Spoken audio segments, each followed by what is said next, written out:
Welcome back, everybody. This Week in America, website thisweekinamerica.us. Back with us on the program, Dr. James Marcum, a board-certified behavioral cardiologist, a thriving practice at the prestigious Chattanooga Heart Institute. He's a popular speaker as well as author. One of the books that we've talked about on the program, Medicines That Killed, The Truth About the Hidden Epidemic. That's available at his website, which is heartwiseministries.org. A lot of great information there as well on the other books and just general health information.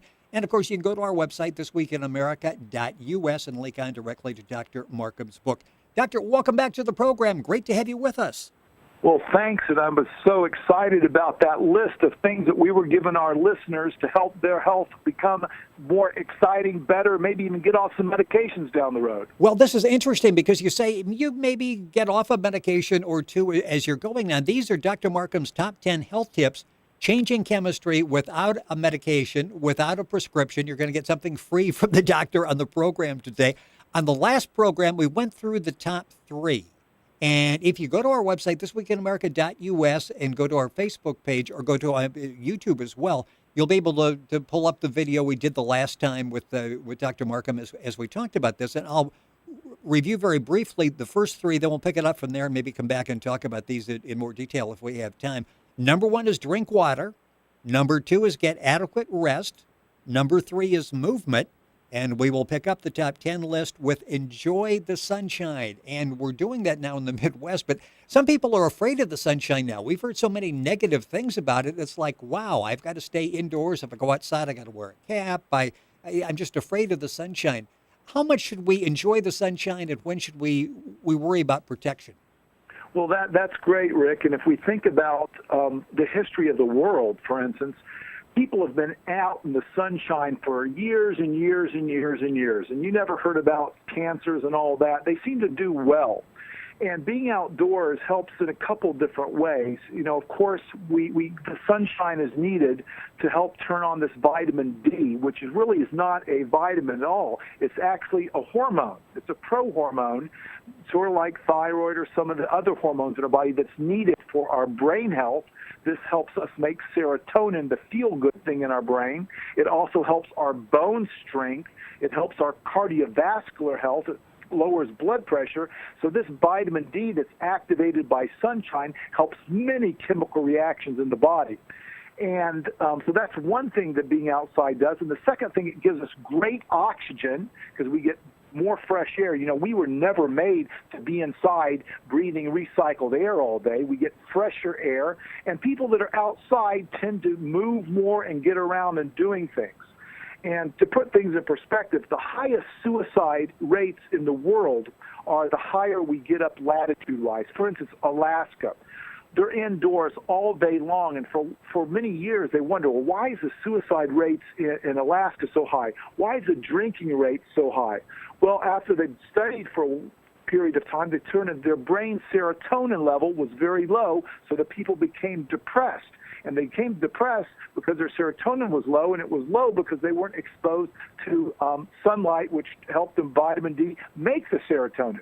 So now people up there, if they don't get outside, they either take lamps that help stimulate vitamin D, and they also take supplements. So a lot of people that don't get outside need to take vitamin D. There's a supplement that you can get over the counter called D3 that will help keep your serotonin levels up, give the vitamin D that you need to help your bones become stronger, to help your support your blood vessels, all those good things. So being outside, number 4, helps lots of good things do well. It's interesting because in the winter, especially in the Midwest, where the studios are located, if you have sunshine, you don't have that much in the winter. If you do, it's cold. What do you do in the winter? I mean, should you get out and still get some sunshine? Is it as beneficial for you in the winter as it is in the summer? And they recommend at least 30 minutes of outdoor 3 times a week, at least 30 minutes. It's only beneficial if your skin sees the sunlight. So a lot of people wear a lot of heavy clothing. But we can measure the vitamin D levels in the blood, Rick, and we can see if they're deficient or not. And a lot of people, this winter, I had to take a D3 supplement for 2 or 3 months because I didn't get outside, and I wanted to keep my moods and my bones all doing good. So I took those supplements for 2 or 3 months until I started getting outside. outside more. So if you can't get outside 30 minutes 3 times a week, have your doctor, or you can even take a D3 supplement to keep those levels of vitamin D up to the adequate level. But you know what? Even if it's cold outside, I think being outside has some beneficial benefits. It keeps you moving. Even if you don't get a lot of sunlight, it gets you bringing fresh air. It sort of invigorates. Remember, we were made to be outside. We were never made to be inside, sitting at desks, sitting at computers, terminals all day. So beyond vitamin D and sunshine, there's benefits to our cardiovascular system when we breathe. We tend to move more. Our brains are stimulated by seeing beautiful things outside. So there's a lot of other health benefits that we can't really measure when we're outside doing different things. So being outside is number 4, help improve your chemistry. Maybe if you're outside, you don't have to take an antidepressant. Maybe if you get enough vitamin D, you don't fracture your bone when you're later in life. Maybe it will help your blood pressure. Maybe if you do these things, it'll help you keep off a medication down the road. The book is called Medicines That Kill, the book we've talked about in the program, The Truth About the Hidden Epidemic. You're listening to This Week in America, our website, thisweekinamerica.us. Dr. James Marcum, behavioral cardiologist, our guest on the program. His website, heartwiseministries.org. You can log on to that directly from our website. Number 5 on the list, and this is interesting, eat more plants. Let's talk about the benefits of that and why we should be doing that more. Well, a lot of the studies that are out there now that shows that people that eat more plants do better. And why is that? Well, if you think about it, the plants have fiber, which helps lower the risk of developing, especially colon cancer. It has lots of vitamins and nutrients. When you take all those vitamins and nutrients, it gives our body's own healing mechanisms to be enhanced.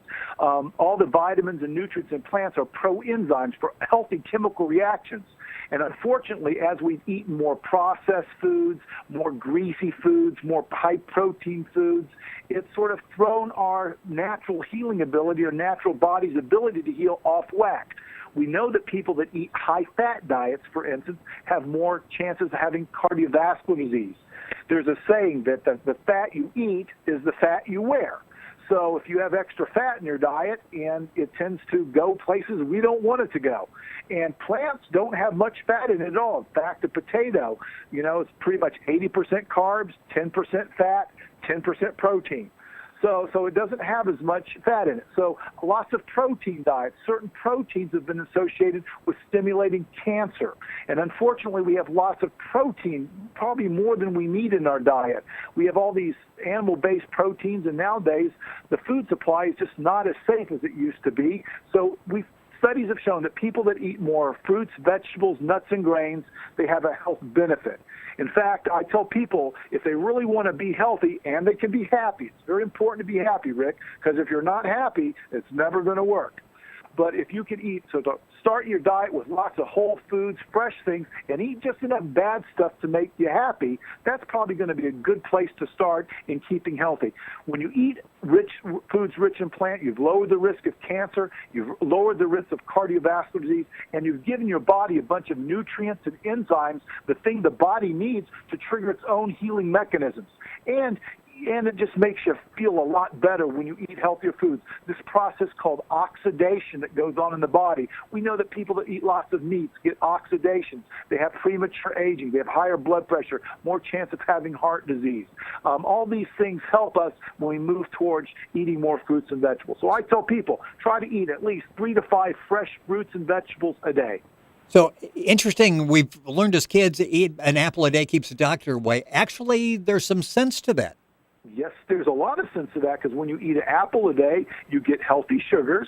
You also get sugars that don't spike your insulin levels, and you get lots of fiber in the peel, and you get lots of vitamins. So apple a day, apple has antioxidants. Oxidation is the process in our body that causes aging, that causes cardiovascular disease. It helps a lot of things. So there's a lot of truth in eating an apple that keeps the doctor away. In fact, there's a doctor way years ago, the Greek doctor Hippocrates. We take in medical school the Hippocratic Oath, which says, first, do no harm. He made a statement. He says, let food be thy medicine and medicine be thy food. And Rick, when you think about disease, we get disease from our mom and dad, our genetics. We can't really change our mom and dad. We're stuck with that. We get a lot of the disease from what we put in our bodies, the foods and the different toxins. And we also get changes in our body through our thoughts and our mind. Those are the three components of what causes disease to occur. We can do a lot about the food we eat. So that's why I say, if you eat healthy, real foods, your body does better. It helps its own mechanisms of healing. It helps lower the chance of you having these chronic diseases, which affect so many people. Dr. James Marcum, our guest on the program, thisweekinamerica.us. That's our website. Number 6, and we've touched on it before, be happy and have some fun. There's nothing like a little laughter to make you feel better. Yes, and the saying has been on, laughter is the best medicine. That's been around for a long time.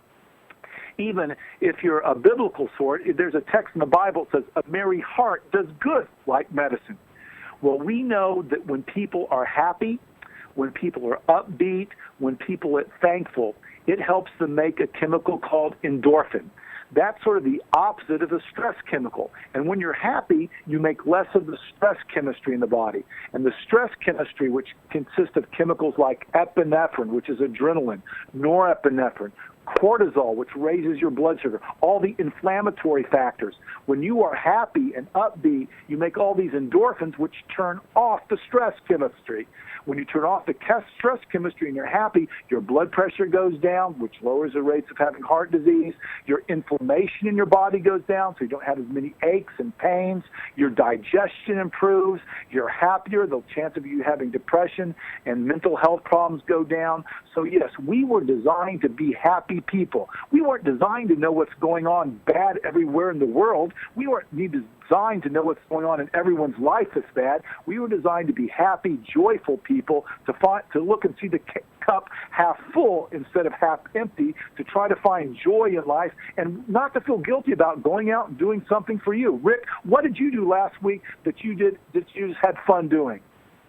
I watched a lot of television last week, late night television. I love it. Sit there and relax.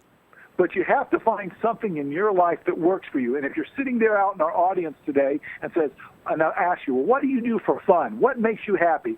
And you can't think of one thing, I will say, well, you might have a health problem. So get out there and find a hobby, find something you enjoy doing, find something that makes you happy, and start developing that, because there's great chemical benefits when you do that. You're going to make endorphins, which helps your entire health. If you can't find anything, well, just start laughing. If you laugh out loud for 2 or 3 minutes, pretty soon you'll find yourself pretty funny, and you'll start laughing naturally, and that's something that's beneficial. In fact, in Greece, for cardiovascular disease, they have these laughing clubs, Rick, where people just go into a room and 4 or 5 of them sit and they just laugh out loud and laugh out loud. They do that for half an hour, and they have shown that those people that do that have less chance of having heart attack, lower blood pressure, lower joint pains, lots of good things like that. So if you want to, start a laughing club in your community today. When I decided, okay, I'm going to take some time, sort of carve it out for myself and watch a movie, watch something, just totally get my mind off what's going on in the real world,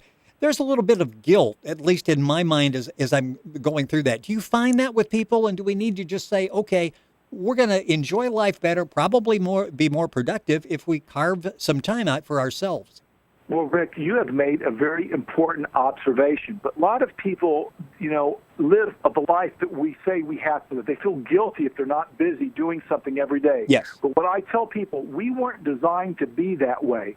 And if you can have that balance, that laughter, it's going to help you in the long term, because when you turn off that stress chemistry, your brain gets more creative. You have time to relax and heal yourself from everything that's been going on. You're actually doing yourself a favor. In Europe, for instance, a lot of the culture in Europe, they have 3 or 4 hours of a rest time every day built into their day. And those people that do that have a lot less health problems than the people that don't do that.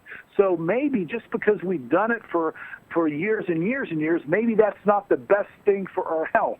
And if you look at the evidence, the number of heart attacks, strokes, diabetes, mental health problems, phobias, which affect now 1 in 3 have anxiety. If we look at our health care in America, well, maybe we need to rethink things a little bit. Maybe we do need time for ourselves. So this is one thing that I don't want you to feel guilty about. Go out, have some fun. It's good for the body. It helps your chemistry out. And do not feel guilty about it, because that guilt will actually damage your chemistry. Rapidly running out of time, and we'll have the doctor back and talk about some more of these. But this is Dr. Marcum's top 10 health tips, changing chemistry without medication. And they're very simple. I'm going to recap where we are now. Drink water, get adequate rest, movement, enjoy the sunshine, eat more plants, and be happy and have fun. I'm totaling up the cost to do all of these, and so far I'm still at zero. So this basically is a great way to do all of this. It's not going to cost you any money. You're going to feel better and quite possibly live longer. Yep, I guarantee you all of those things will happen. And guess what? You will not have side effects, only have good side effects. These are the things we need to focus on. We can do this. Everyone out there listening can at least pick one thing on the list and start today. You know, it's interesting, and you suggest that. Take one. Once you feel you're comfortable with that, move on to the second one. They're very easy to do. The full list is available at Dr. Marcum's website, heartwiseministries.org. You can link onto our website, thisweekinamerica.us, and get information and link on to that as well. About 30 seconds left in the program. That's interesting because we've talked on the show before, but oftentimes we recover twice. We've got to recover from the illness, the disease, the problem we have, and then from the medication. And I know that you give medication when necessary, but a lot of times we can work through these problems or maybe even prevent them.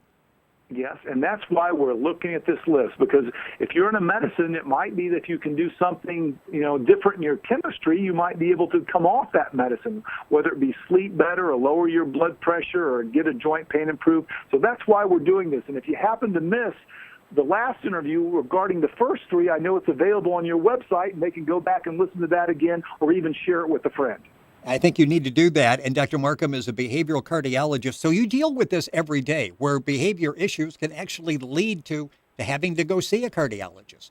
Yes, we do, and especially people that smoke or don't eat right or under too much stress. All this bad chemistry eventually causes them to need a stent or a bypass or a pacemaker. I do all those things, but I would rather not have to do those. And if I do it once, I don't want to do it again. So I try to get my patients to understand there was a reason why these things happen, and if we can get at the reason why, maybe we won't have to be so dependent on a medical system that's clearly not fixing the problem. It's just helping us getting over the hump. That makes so much sense, and that's why Dr. Marcum has become a regular on the program. The book we talk about, and there are others that you can get information on at the website, Medicines That Kill, The Truth About the Hidden Epidemic.